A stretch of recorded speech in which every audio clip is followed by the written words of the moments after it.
సృష్టించింది. కొమరాడ మండలం గంగారాయ వలస గ్రామంలోకి ఏనుగుల గుంపు వచ్చింది. రైతులు నిల్వ చేసిన ధాన్యం బస్తాలను ధ్వంసం చేశాయి. ధాన్యం బస్తాలను తొక్కి చెల్లాచెదురుగా పడేశాయి. ఏనుగుల గుంపు నుంచి తమను రక్షించాలని రైతులు కోరుతున్నారు. అటవీశాఖ అధికారులు వెంటనే స్పందించి ఏనుగులను అడవికి తరలించాలని డిమాండ్ చేస్తున్నారు.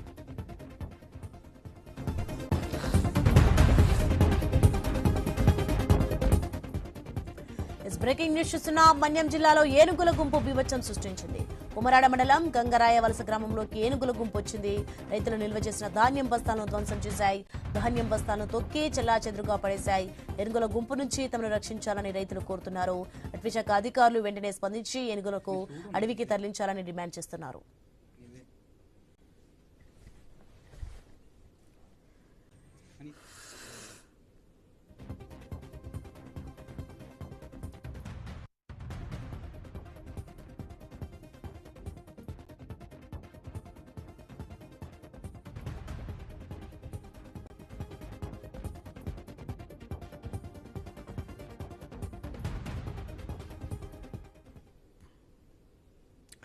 మన్యం జిల్లాలో ఏనుగుల గుంపు బీభత్సం సృష్టించింది. కొమరాడ మండలం గంగరాయ వలస గ్రామంలోకి ఏనుగుల గుంపు వచ్చింది.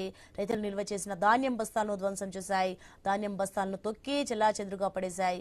ఏనుగుల గుంపు నుంచి తమను రక్షించాలని రైతులు కోరుతున్నారు. ఇక అటవీశాఖ అధికారులు వెంటనే స్పందించి ఏనుగులను అడవికి తరలించాలని డిమాండ్ చేస్తున్నారు.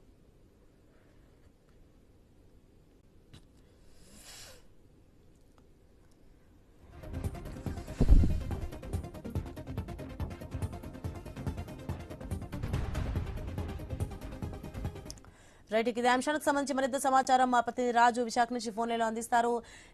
రాజు, మొత్తానికైతే ఏనుగుల గుంపు మొత్తం రైతులు నిల్వ చేసిన ధాన్యం బస్తాలు అయితే ధ్వంసం చేశాయి. ప్రస్తుతం దీనికి సంబంధించిన డీటెయిల్స్ ఏంటి? ఏదైతే పార్వతీపురం మన్యం జిల్లాలో గత 5 ఏళ్లుగా కూడా ఏనుగులు ఆ గుంపు అయితే అక్కడ ఉన్నటువంటి గిరిజన ప్రాంతాలు మొత్తంగా గురుపాం నియోజకవర్గంలో ఉన్నటువంటి ఆ మండలాలన్నింటినీ కూడా ఇవైతే చుట్టుముడుతున్న పరిస్థితి ఉంది. ఇప్పటికే రైతులు గగ్గోలు పెడుతున్నారు. ఇప్పటికే దాదాపు 15 మంది వరకు కూడా మృత్యువాత కూడా పడ్డారు ఏనుగుల దాడుల్లో. అది నేపథ్యంలో తాజాగా కూడా కొమరాడ మండలం గంగరాయ వలస దగ్గర ఉన్నటువంటి రైస్ మిల్లు మీద అయితే దాడి చేయడం జరిగింది. రాత్రి సమయంలో ఆ రైస్ మిల్ సమీపంలో నిల్వ చేసినటువంటి ధాన్యం బస్తాలని చల్లా చెదురు చేస్తూ ధ్వంసం చేయడం కూడా జరిగింది. దీంతో రైస్ మిల్లు యాజమాన్యం కూడా ఆందోళన వ్యక్తం చేస్తుంది. మరోవైపు అటవీ శాఖ అధికారులు అయితే దీన్ని పరిష్కరించాలని చెప్పి స్థానిక ప్రజలు కోరుతున్న నేపథ్యంలో ఏనుగులకు దగ్గరగా వెళ్లొద్దు అంటూ కూడా వీళ్ళు చెప్తుంది. అదేవిధంగా వాళ్ళ పంట నష్టానికి పరిహారం ఇస్తామంటూ కూడా చెప్తూ వాళ్ళని అయితే ఆందోళన అయితే విరమించే ప్రయత్నాలు చేస్తున్న నేపథ్యంలో కష్టపడి పండించుకున్నటువంటి ఆ పంటలను అయితే ఏనుగులు ధ్వంసం చేస్తున్నాయి. వీటికి శాశ్వత పరిష్కారం చూపాలని చెప్పి గిరిజనులు అదేవిధంగా గిరిజన రైతులు కూడా కోరుతున్నప్పటికీ కూడా దీనికైతే శాశ్వత పరిష్కారం దొరకడం ముఖ్యం కూడా ఈ ఏనుగుల బీభత్సంతో ఏనుగుల దాడితో ఆ గిరిజనులు బిక్కుమంతా కూడా కాలం గడపాల్సిన పరిస్థితి అయితే కనిపిస్తుంది. ఇది గత 5 ఏళ్ల క్రితం శ్రీకాకుళం జిల్లా నుంచి వచ్చినటువంటి ఏనుగుల గుంపు ఇప్పటికీ కూడా ఈ ప్రాంతంలో సంచరిస్తుంది. దీన్ని గతంలో ఒరిస్సా తరలించాలని చెప్పి ప్రయత్నాలు చేసినప్పటికీ కూడా అవైతే ఫలించలేదు.